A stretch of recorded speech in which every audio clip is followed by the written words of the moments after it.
Woohoo. Okay. Get rid of the snark.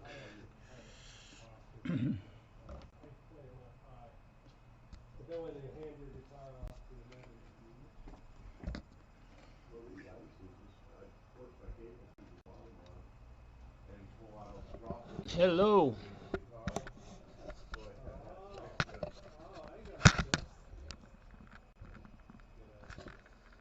I'm gonna point you down here. Hopefully we can see. Okay.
Well, hey, I am working, man.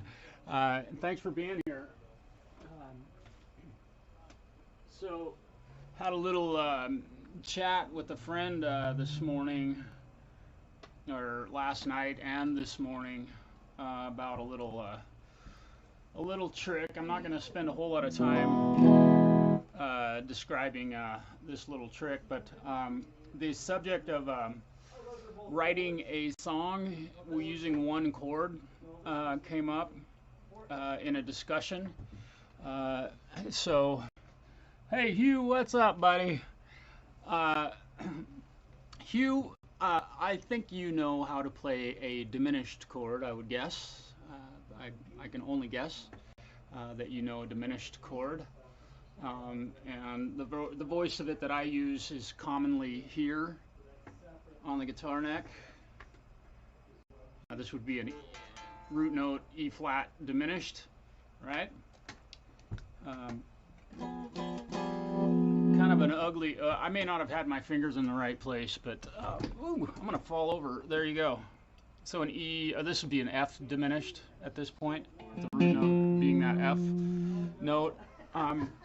So with diminished chords, you can move this chord shape just like any bar chord. You can move it anywhere on the fingerboard as long as you have enough frets to finger it. Yes, sir. All right, so you're very familiar with this. It's often used in like neoclassical.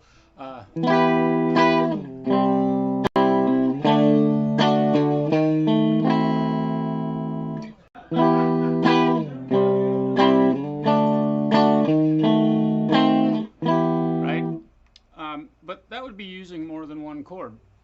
So if you're going to write a song using a diminished chord, the chord actually, this chord being an E diminished, we'll just use E because that's everybody knows E, right? Wait. Yeah, they sound weird, right? Let's put it on this position. But if you move it up 3 frets, that chord is the same chord. This technically could be called an E diminished chord, even though the E note is not in the root. And I'll explain myself. Our notes inside this. Hello, Audrey. Give me just a moment. I'll be right with you. The notes E, B flat, C sharp, and G. E, B flat, C sharp, and G. Keep in mind those are all minor thirds. G, C sharp, E, and G. All of those notes in a different order. B flat, E, G, and C sharp.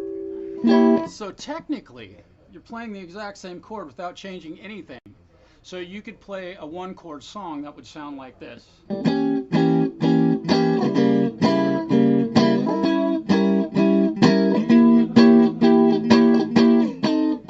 Oop, I missed the chord. I'm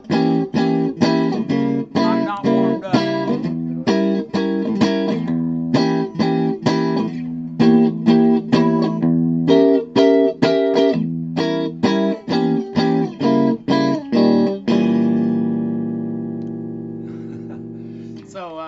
You could make a pretty colorful song out of 1 chord, because technically all I just played right there was an E diminished, or a G diminished, or a C sharp diminished, or a B flat diminished. It all ties together. So somebody was talking about writing a 1-chord song. There you go, 1 chord. Welcome to music theory. Again, it's theory. And of course, trying to do this, I've got a client here. Hey, Zach, Hugh, hey, good to see you, Zach. Justin, good to see you. Let me check in my guitar students. Mama is here, and I need to go speak with her for a moment. So I'm going to turn you guys over to this repair that we're going to be doing today real quick. You can take a gander at this. Justin's very familiar with this guitar, and it looks quite different than when it got here. We'll make sure that things are, hopefully you can see everything. Give me a moment. Hello. Hey. What's happening? Oh, Snark. He needs a tune. I know. He doesn't know what happened to it. The puppy. Okay. We need to get him a tuner. Yeah, I Can we do do that that today? Yeah. Okay. And then I was gonna get him some Velcro to help him curl his. Oh, for the cable cord wraps? I don't know if you guys have that. I can get it at Walmart. We usually do, but, and I'll have to check over at my desk, because that's an item that kind of comes and goes.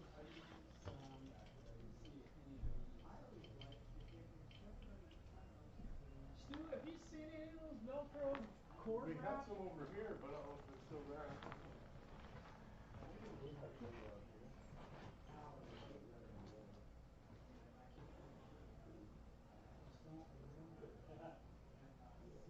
Often they'll come in on cable, and we just take them off.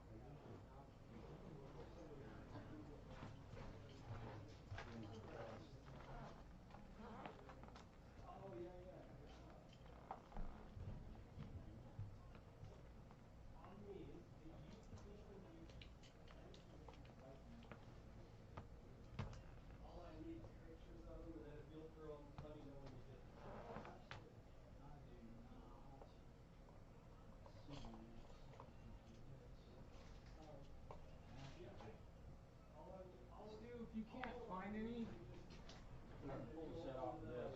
Right, and I had some out in the shop too, but I don't know if they're still out there. I'm gonna look real quick. Okay. It'll only take me just a moment. I'll be right back. I'm okay. No, that'll get, I was gonna go out there looking for something anyway, so I'll be right back. Okay. I never use them. I just roll them up and click. All right. He's not. cables in half and tie them in a knot and just hang them both on the wall. He's just not paying attention to it, and I thought if I Velcro it in like a couple places, then. The cable's kind of long. Oh yeah, for him. yeah. It's better to be too long than too short. That's true. Always a rule to follow. Let me go check in with these folks here. I got a live stream going at the same time. Oh, and then I was just gonna give you Oh, money for lessons. thank you. Yeah. Thank you. Is he feeling better? It seemed like he was kind of grumpy last night. He had a migraine 2 days in a row. That's what he said. So Okay. he's better. He's Okay. better this morning. I'm glad to hear it. He just seemed really out. He was not himself last night. Usually he's just really super excited, and he just kept being. And his guitar, he couldn't keep his guitar in tune. So that was really. I mean, it was just like it seemed like a snowball effect for him. That can happen. We've had it happen. Yeah. Okay. Thank you. Thank you, Audrey. Okay. All right. So we have this busted guitar neck here. How's everybody doing? I want to say hi, Zach, Rhodey. What's up? Hugh. Okay. So first things first. This guitar was rescued from a potential garbage container, and the guitar had gotten broken while some folks were moving, and they decided to give it to somebody who might know somebody who could fix something like that, and they gave it to him. The machine heads, these two were completely busted loose. This was missing, and these were all loose. I don't have another cover for that, but the machine head works just fine. I'll adjust the tension on that when I get strings on it. However, the neck was cracked right here, and you can see I've already done some sanding on the neck of this guitar, but the neck was not broken clean, meaning the wood grain didn't line up perfectly to make that seam disappear. It was offset ever so slightly for whatever reason.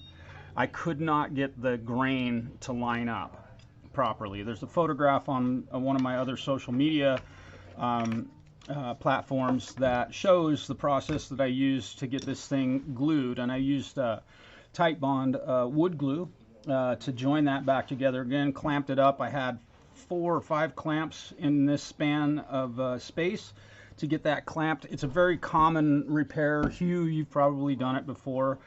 Kind of an unusual place to, not necessarily anywhere on a guitar can get broke, but this was definitely a pretty good break. It wasn't broken through the fingerboard.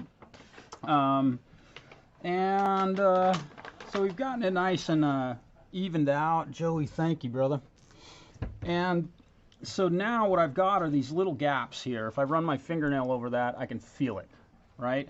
So I need to fill that. And I'm going to go with the good old CA glue to fill that. This is a very relatively inexpensive guitar, but a really very good guitar. This can go in the hands of a young person that maybe doesn't have a guitar, and we might see a young person playing guitar instead of video games again. So what I'm going to do is use my runny, ultra runny CA glue to perform this repair. And when CA glue manufacturers decide to make lids and stuff that don't stick to super glue, that would be awesome. Polyethylene generally doesn't, which I believe these bottles are made out of, but still doesn't do everything exactly right. Kind of a little bitch right there. Oh man, yeah, Hugh, you're right. Usually near the headstock. That is definitely. And Rhodey, dude, we are having an extended winter here in Oregon. It has rained non-stop and been cold. We had some rain with, and here we are in the middle of June. Usually we've had a few 80, 90 degree days. It just gets beautiful. That is not happening this year. Mother Nature is really playing hard to get with warm weather. Typical woman, right? I joke. I shouldn't generalize like that. Okay, so we're just going to, I've got some, what is this stuff? It hardener. It makes the CA glue dry very quickly, and I'm going to get a paper towel, which I had some sitting here, but oh, there they are, right in front of my face. I like to keep a paper towel handy just because I can kind of wipe it up if it wants to run down the side of the instrument. So I'm hoping that we got you. I'm going to get you in real close here. I'll move you a little bit so you can see my process here. If you have cracks like this in your instrument, they're really not that hard to fix. And also, the impact point, I believe, the guitar, I believe this is where the guitar took the hit. There's a dent right there, and I'm going to get rid of that. There's a little low spot down here. I probably won't mess with that too much. Tremor, what's up, brother? Oh, you guys are making me sick seeing these temperatures you're seeing. Ah, God, I would kill for a nice warm day. Not kill, but I would definitely love it. All right, so here we go. And as you can see, we don't want to get, I don't want CA glue to run down here, and this stuff runs like water. So I'm just filling this little gap here. It shouldn't take a ton of CA glue to fill it up and make that pretty much vanish, because you can feel it when you run your hand over the crack. There we go.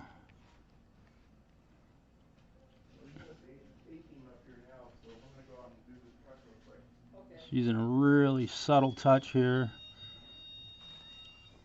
And there's also some area over on this side of the crack that has a similar damage. And again, I want to be really careful with this super glue not to get it all over the place and have to clean up a big old mess.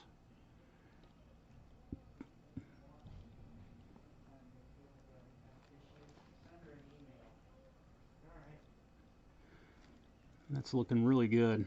And this CA glue is really behaving nicely to me today for some reason. I don't know why I deserve to be treated so nicely by this CA glue, but it is being very kind. Going right where it's supposed to go and not anywhere I don't want it.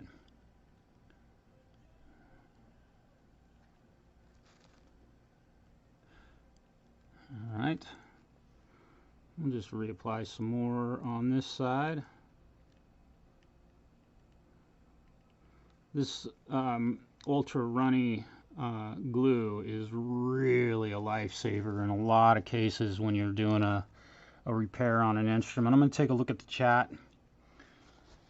Oh, wow.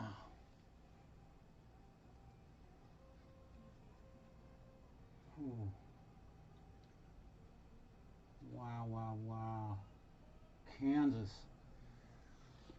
Boy, the rain that fell here in Oregon the other day, if you haven't seen the video of what's happening at Yellowstone Park and the Colorado River, man, really sad. But that's Mother Nature for you. It was here first. So, or she was here first.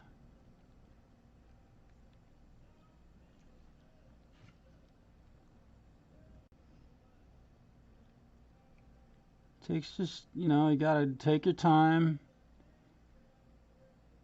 You don't want to be really in a hurry with this stuff. Again, this can be a really big problem solver. And I'm kind of feathering it a little bit. So I'll start a little bit above where I started that last application. That way I can feather it and get that crack to just literally vanish. You won't feel it.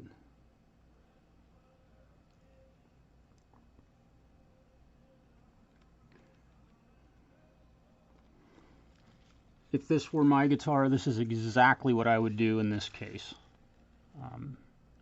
Or your guitar. The repair to try and get this to completely match up perfectly would have required basically breaking the neck all the way through. It literally cracked down to, I'm not sure how much of this you're going to be able to see, but it cracked to about here, and then there's nothing else. So I'm just filling the area from here to here, from this point to this point. There's no, you can't feel it, you can't see it. So we got a good tight seal with wood-to-wood contact, but there are some gaps in here, and thus my process of using CA glue on this.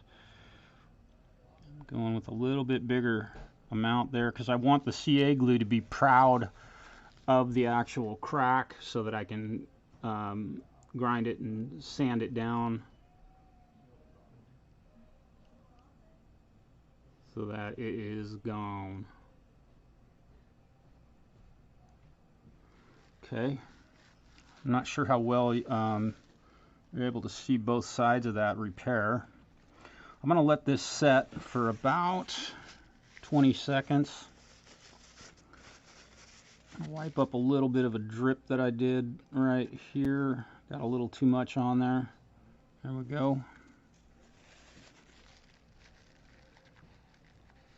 Remember the old game Operation? Takes a very steady hand. And I can see that I still need a bit more in this area on this crack over here. And it looks like I'm going to need a bit more here, but I'm going to go ahead and hit this with some accelerator. That's what this stuff is called. This is actually guitar honey, neck honey, if you will. A company out of Seattle, Washington makes this stuff. It's great neck treatment. However, I used this bottle up, and I've gone to using, this is something that we sell here at the shop, and I've gone to using just raw linseed oil, the unboiled stuff. I want to let this CA glue set for just a few more seconds here.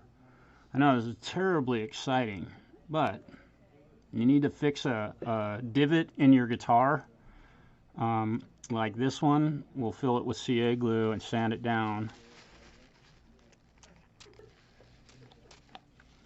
Alright. And as you can see, you hit it, you let the CA glue sit for a little bit, and it doesn't turn white and discolor the area. If you put the accelerator on there too quickly, you'll end up with a white colored CA glue repair. Still have a little divot there. I can feel it.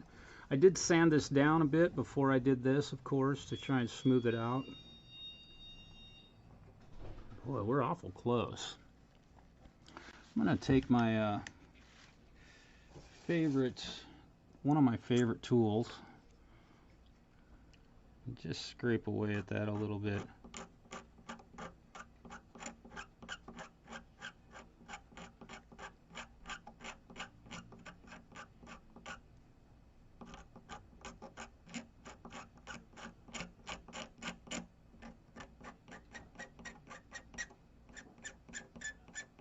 A friend of mine asked me today about that diminished chord. She didn't fully understand what I meant by playing a diminished chord, and you move it 3 frets in either direction, and it's the same exact chord. Different voice. Same chord. So that was kind of fun. Boy, we're awful close there. I can see one spot here. I'm not too worried about this being totally perfect because it's such a small detail on this.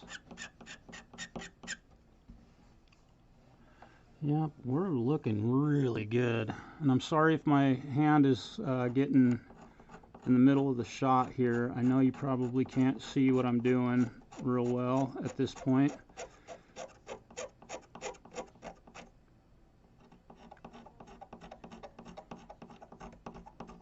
But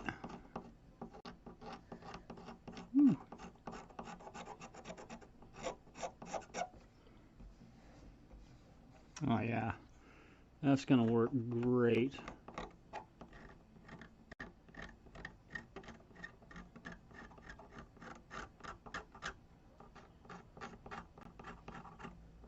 All right, looking really good.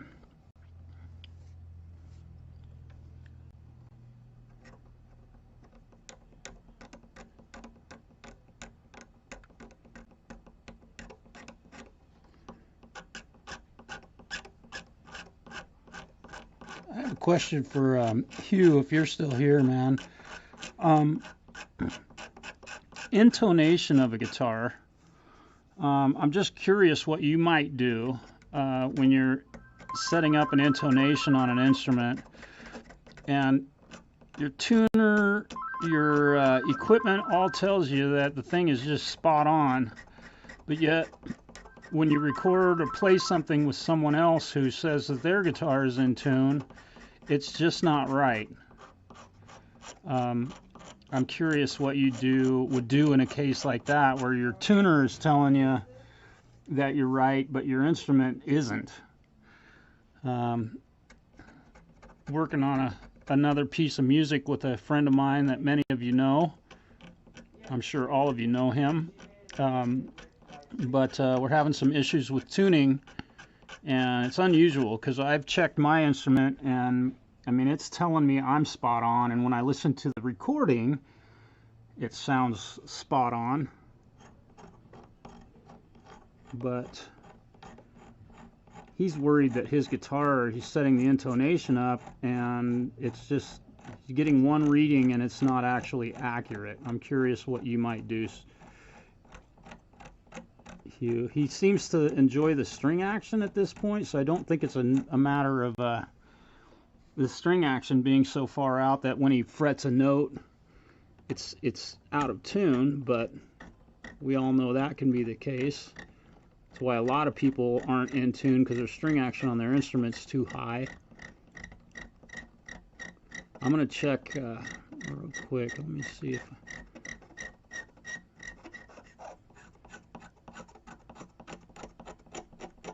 Oh, and that Strat that I was playing, I'm still waiting for some parts for that. They haven't arrived yet. So that one isn't going to get fixed anytime real soon until I get parts that I need for it. All right, that's working really nice. Okay, so a lot of real, tedious surgery on this, and I can see one spot here that I need to get right in here. We're still a little bit low. Given the fact that I already hit it with some accelerator, this CA glue should dry pretty quickly when I hit it. Got bubbles. That's the other thing this stuff will do, is it'll bubble on you, and that kind of that's not the best. There we go. There we go. Now we're definitely proud of the crack. I'm going to continue that down just a little bit further. My eye's telling me that that needs a bit more right there. All right. Looking really good. Okay. Now, the next thing I want to do, I'm going to go ahead and let that CA glue sit, but I can see that it's already drying. I want to fill this area of the neck. Before I do that, let's see. Yep, I hear you.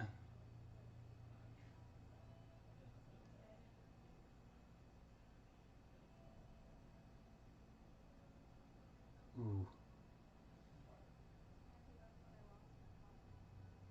Yeah, exactly.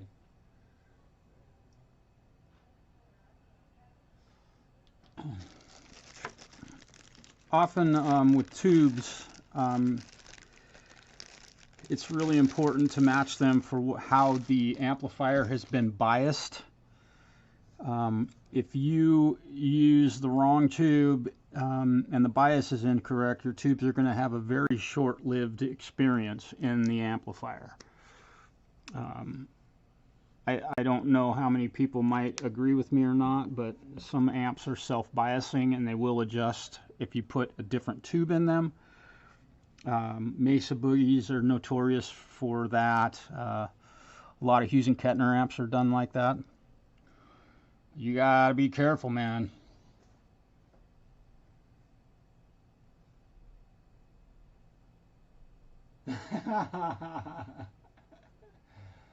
Yeah, I hear you. Pooh, you're absolutely right. Yeah, Tremor, you're absolutely right on that. Okay.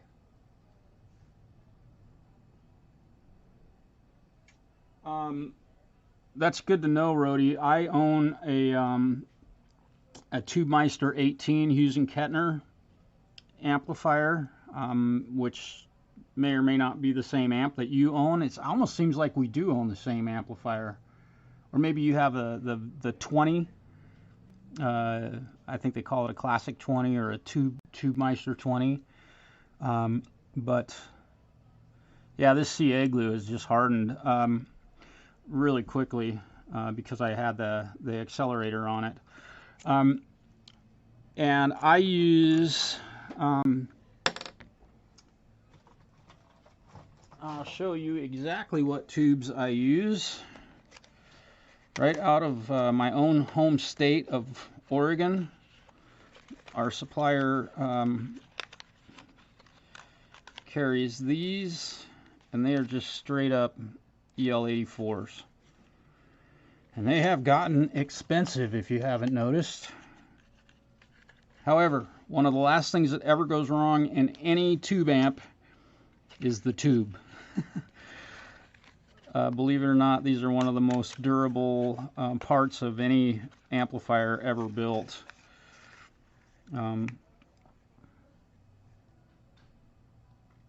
Those are the EL84s that I use in my Hughes and Kettner Tubemeister 18, and I've had them in there for literally, it might have been running, the amp is 12 years old now. I replaced the EL84s that were made in China with a set of J&J EL84s about 6 years ago. Been flawless. I've never had a trouble with the tubes, and the only reason I switched them at that time was because they're affordable, and I wanted to avoid having a problem with them at a gig because I was gigging a lot at the time. I don't think I even needed to. Okay, perfect. Yeah, don't text that. TM40 Deluxe. Okay. Yeah. You made the right choice with that, Rhodey. I think you're going to be gold. No worries on that one. There are cases with, especially with preamp tubes, where you can swap out a 12AX7 with an 12AT, I think it is, 12AU. There are moments where that is definitely doable, often on like reverb drivers.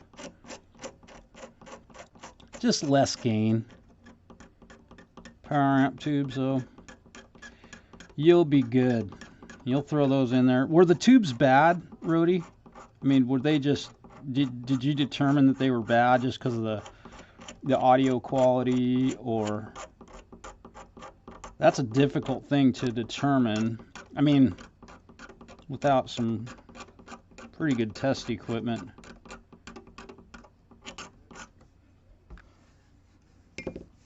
I'm going to hit this with a little bit more accelerator, or a lot more.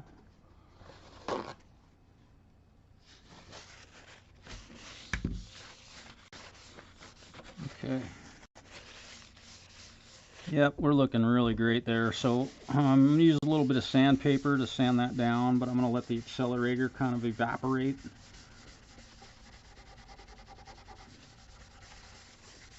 I know this is a really exciting shot here, isn't it?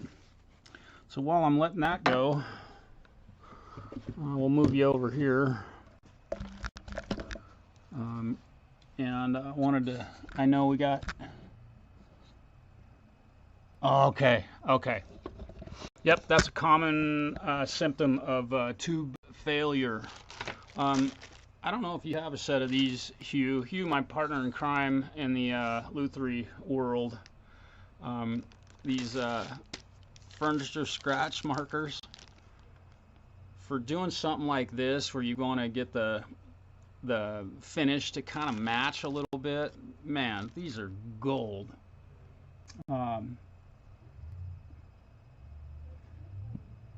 Oh. You playing a twin reverb? Oh. I'm curious, Trimmer, what era of twin reverb are you? Is it a twin reverb, I assume? There are some. Okay, yeah. Hugh knows. Hugh definitely knows. These things. This is the mahogany color. I probably use this more than any other color in my bag. This is a blending magic. It doesn't leave the big bright light spots. It's often a different color than the stain that was used on the neck, but these things, and often what I'll do is start with a lighter color, like I'll go with the oak version of it and then go to the cherry or maple or whatever they call it, and if that doesn't work, but it really helps to make that crack basically disappear. And I'll show you another trick that I learned when installing hardwood floors. Once I get this thing sanded down, I'm still kind of letting the accelerator dry up. I'm done with my super glue, so I'm going to put the lid back on it, and I'm going to toss this little tip. These things are gold, by the way. Really get the glue right where you want it. Pretty cool. So while I'm sitting here waiting for accelerator to evaporate into thin air, I'll play a little. Let's play a little something. I haven't played all day. Let's see. What should I do? Let's do something in F.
think she's probably evaporated enough.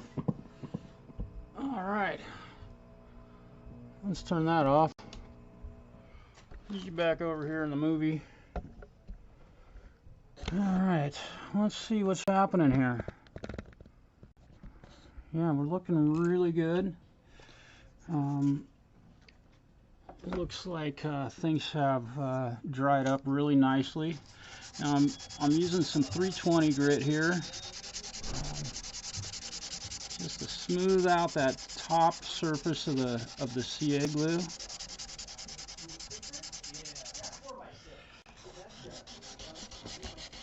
I have a client showing up here fairly soon who's looking to have his guitar refretted.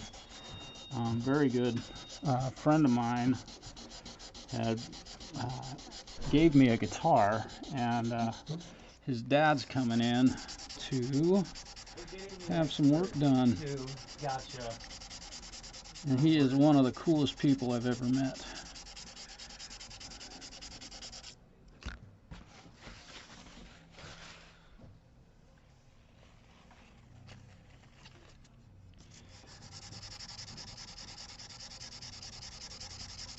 Break out the elbow grease.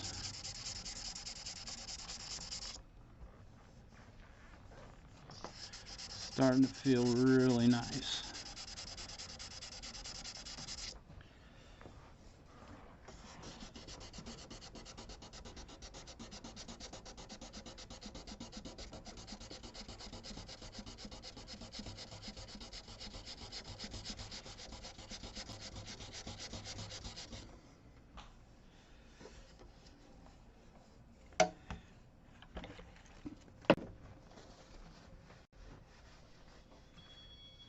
Oh, 6L6. That's it.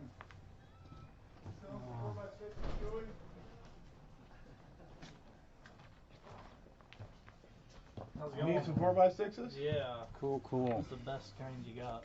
Alright. These are standard. These are 8 ohms. Now, these are going in what brand of vehicle? Kenworth Ultra. Okay, they should work. The 4 ohms will work great. We just need something that has at least, and you're using these, probably these mounting poles here. That's. It I doesn't don't really want to change anything on how they mount. So the best bet is to get ones that have multiple mounting points. So we're gonna look down here, and I'm gonna do. You finding what you need there, Stu? I think I will be able to hear it in a second. I'm just glancing right now. What's Okay. the best kind you got that'll fit for that? Mm-hmm. I think I'm gonna have Mr. Marshall help me here in a second. Yes, sir. I need some the 4x6s, the Memphises. Okay. I believe those are gonna fit the best. That's it. All right. These guys? They're in a sort of an orange, yeah, butterscotch box. See? Oh yeah. Of course, I had to go down all the way to the bottom, didn't I? Yeah, of course. It'll never be the one on the top. The power bases would probably fit. You might have, a little trouble with the holes, and it probably has like clips, not clips, with There screws you that go go. through it. Oh, right. So let's look at these here. I believe these are going to All right. fit. Back at it. Busting out the sanding paper. Because they have multiple, they have the swatted. Oh, right. Well, I want to make sure that this blends right into the finish that's already on here, and make that stuff No problem. Yep, the line right up. completely vanish. There's absolutely no seam between the polyester finish and the wood All four? at this point. I'm doing my best to not take too much material off so we didn't end up with a big divot in the neck. The second I get Marshall off the phone again, I'm Feeling good. gonna have to grab that other box. You need a I different? need the other box. I want both. We're gonna do both boxes. Nice. We're gonna hook him up with the deal. That was easier. I like it. Yeah. All Those are good right. quality Those are great speakers. This is audio good stuff. Okay. Zero speaker. Let's see what's that deal is. Hoping y'all can see what I'm up to here. That's fit. Perfect. There we go.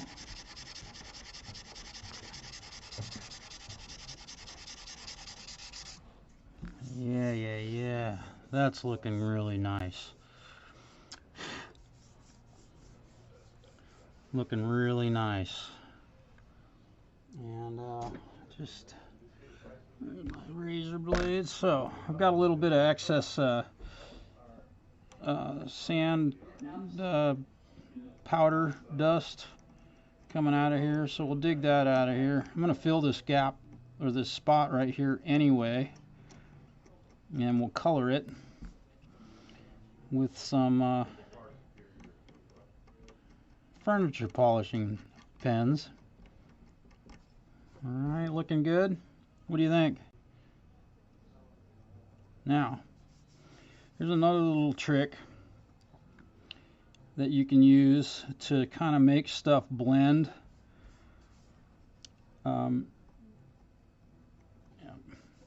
Boy, this mahogany on this neck, it is a mahogany neck. It's really grainy. So there's some light spots going on here. You can see these light spots. Here's something I often will do. Little 0.5 millimeter mechanical pencil. 0.5 mil. Take this little bad boy and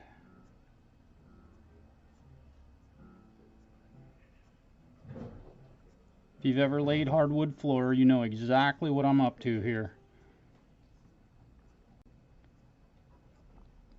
Tiny little streaks, which will make the finish blend really nicely. Get it on a little thick, just take your finger and wipe it off.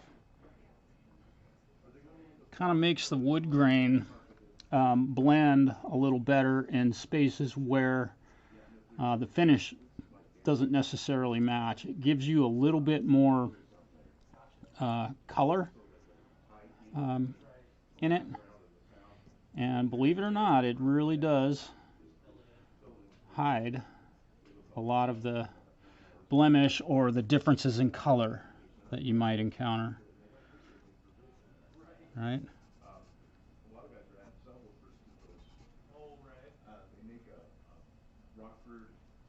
Don't look like I hardly did anything to that, and I realize that. That's part of the point. But it does just enough that when you put color to it. And here we go with some color. Let me see. Yeah, what's up, Richard? Hello. Oh, cool, Rhodey. Hey, thanks for being here, Pooh. All right, so I'm going to go ahead and start with the mahogany. This is not a 1935 Martin, and so we're going to start putting a little color on here.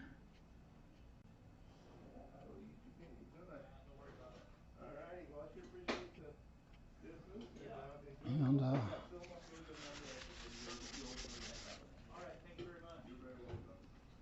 definitely too dark. But we'll blend it.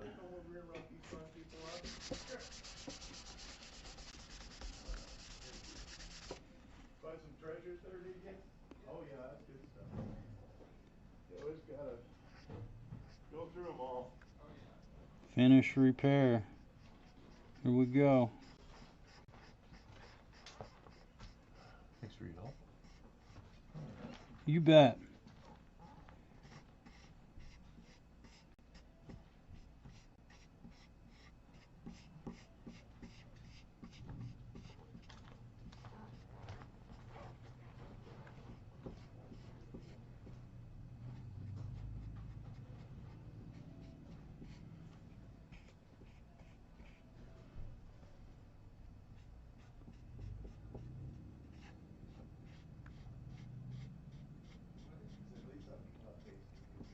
I honestly don't have to do this on this particular instrument at all. It's just an extra step so that the youngster that does end up with this guitar won't have this big, ugly, white, bright, no filler space on their new instrument. Whether it be a boy or a girl, I don't know.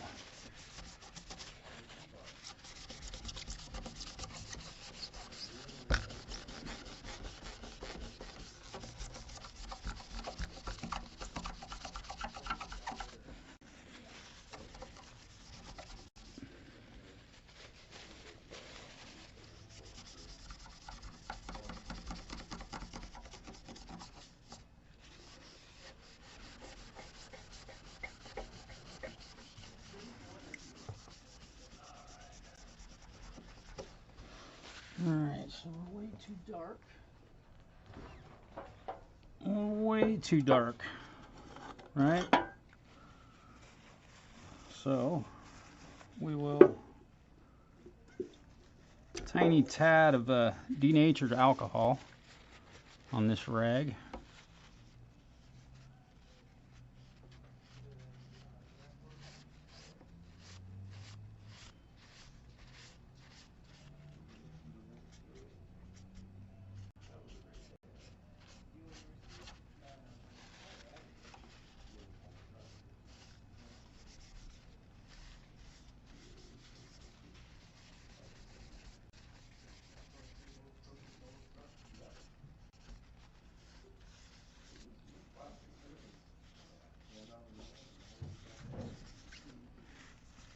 And boy howdy, it almost vanished. I can't draw, and I'm okay with these light areas. It will kind of help make that blend a little bit better. And when we polish it up, you'll definitely be able to see the repair. The goal of this was not to make it vanish.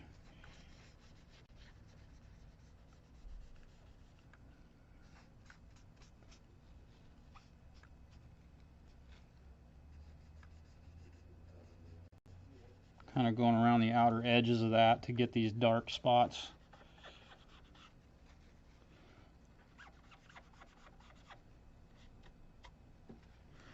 Denatured alcohol, you guys, there's what it's taken off. Pretty cool how you can make something look a whole lot better without a whole lot of trouble.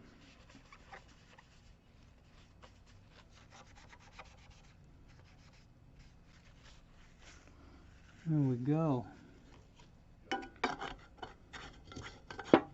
Again, I'm okay with these light spots. It happens in normal wood anyway. There's kind of dark here in the middle, but we'll let that slide. This isn't a $50,000 guitar, if you will. Okay. There you go. Clayton, what's up, brother? Hi, thanks, Steven. I appreciate that. I appreciate you being here. It's cool that you're here. I know that this stuff can probably get a little bit maybe boring to watch, but this is what it takes to do these sorts of repairs.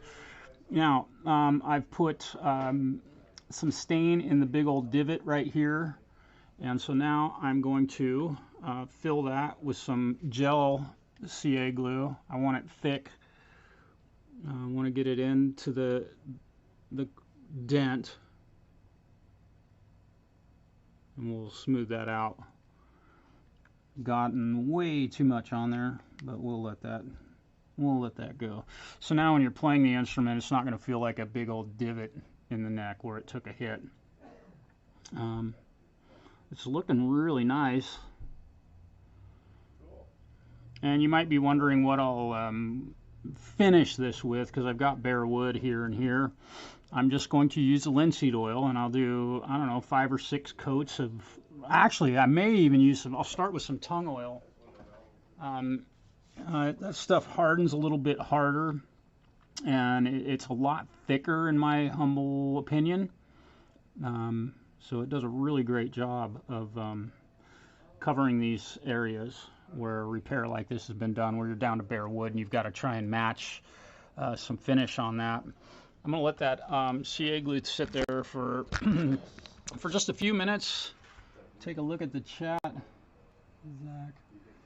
Hey. Clayton, help me out, man. Are you a repair tech? Do you do guitar work? There was somebody else in one of the communities that does that. It might be Tobias Reese. Forgive me for not knowing that. I try and keep everything straight, but welcome to being 50. Oh, let's check. I gotta wait for that glue to dry.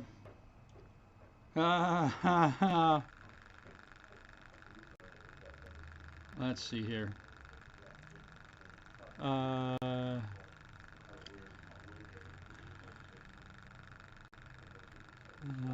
What?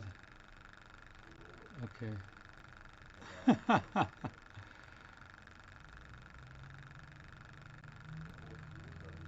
Oh, my. Yeah. Okay. Cool. I'm checking some messages here.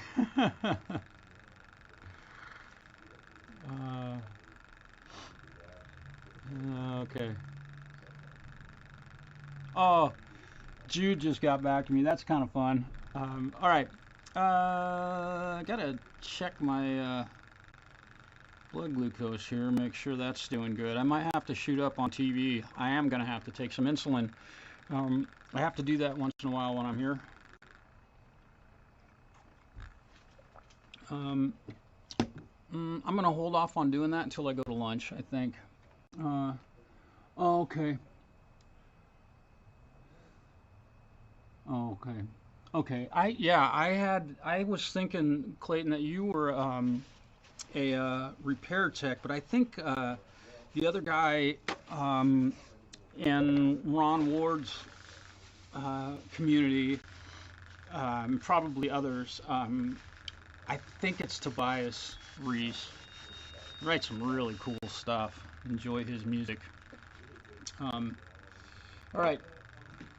I think I've let that sit there long enough. Let's take a look and see what happens here.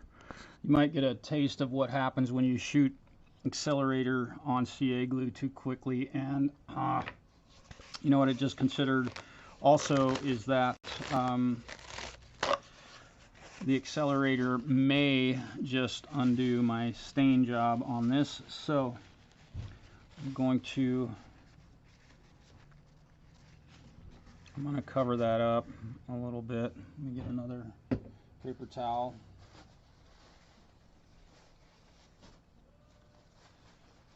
Yep, hang on here.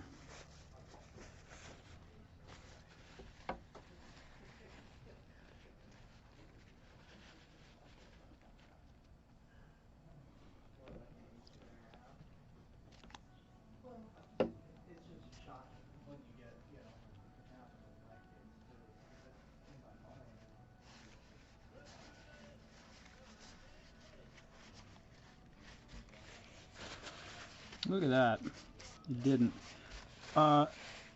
Hey, here's another thing. If you've never done this, if you don't use, or if you haven't used this stuff very much, the accelerator for hardening CA glue, that's hard as a rock now.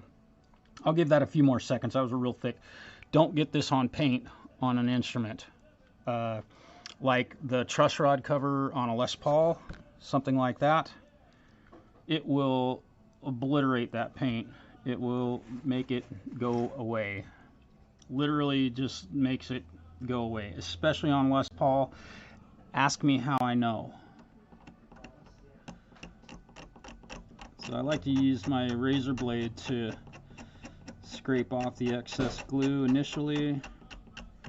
And I am going to have to add some more color to this when I'm done filling this hole.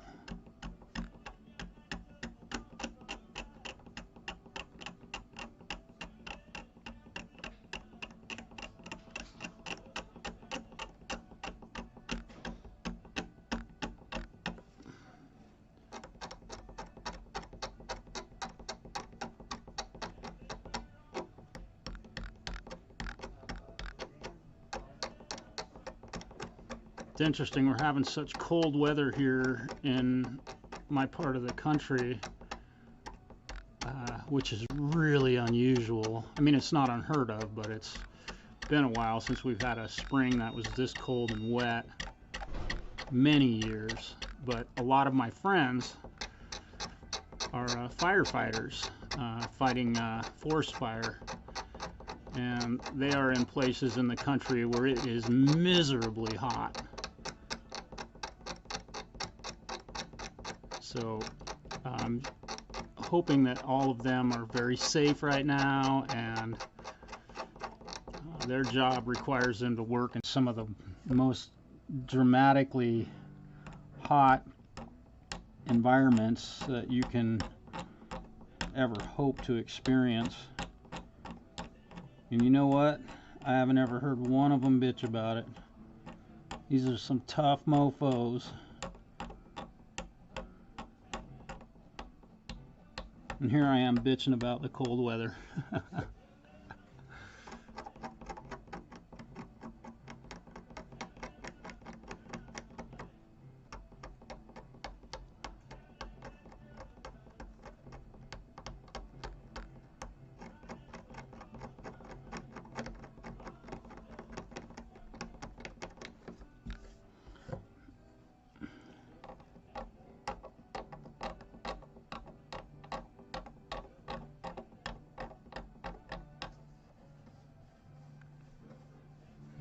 That's looking pretty good.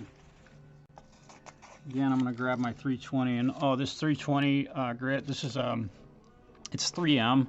This paper loads up like this really quickly. Not a real big fan, but wipe it on your pants, gets rid of it.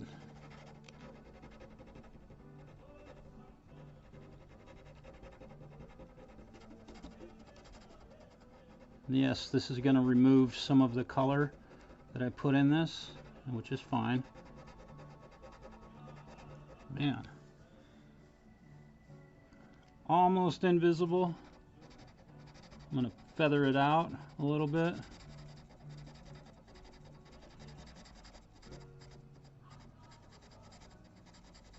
Feather it out.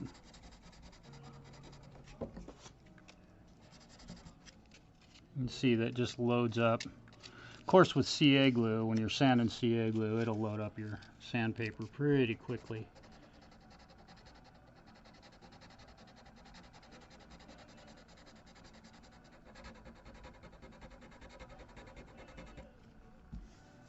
Just like that. That little ding is no longer a ding. It is a perfectly smooth spot on that guitar. No one will ever know it was there aside from the color difference.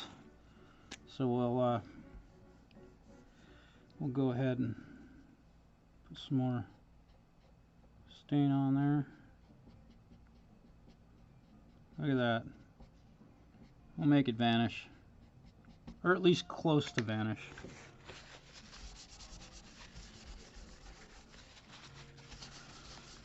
And there's that.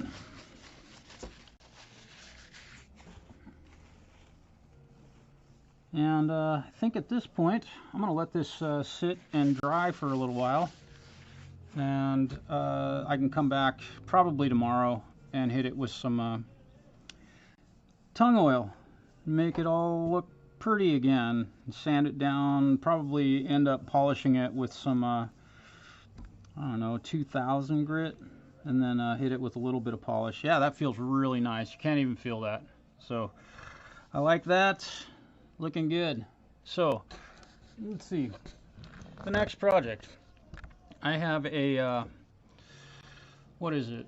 An 8-string? No, it's a 6-string tenor guitar. 2 of them are 12 strings. She wants me to alter what strings are doubled. It has kind of an odd tuning on it. I think it's I wrote it down. I don't remember. People have their instruments tuned a lot of different ways. So I need to get to that. And I've got a client coming in here in any minute that I need to have a meeting with. So I hope you all have a really great day. Let me check what's going on. Wood, dense only. Try the dense spot. Take moist. Yeah. Yep. Yep.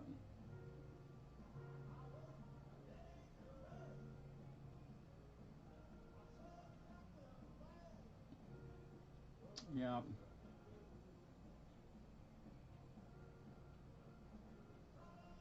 Looking roasted.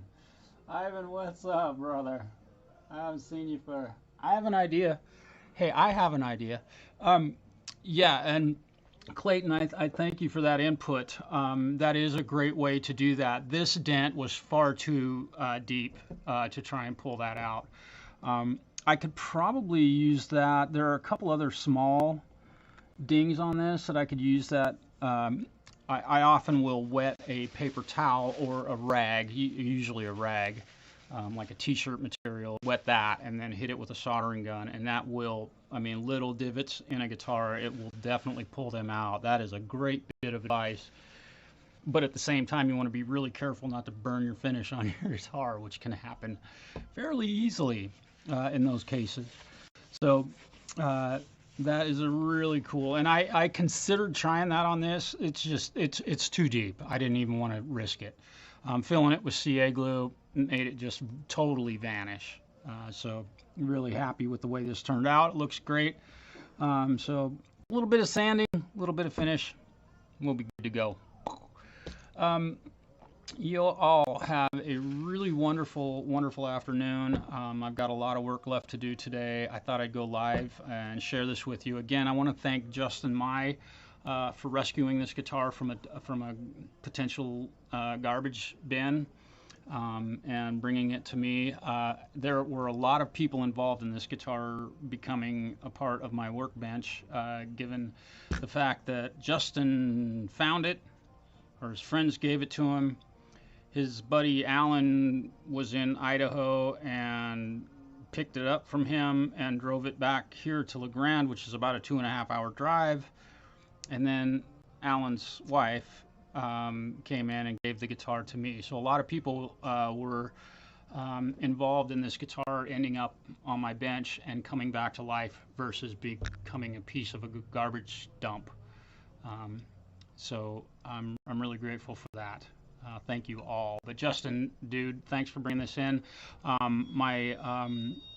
guess I could call him my apprentice, the young kid, the grandson of the man who owns the store, did some work in helping me to repair this crack. So he got some experience working with the guitar, and he did a little bit of work on the machine heads. You know, a lot of experience has come from this guitar landing where it landed. So thank you. Really cool.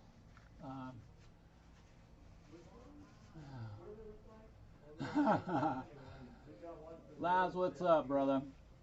All right.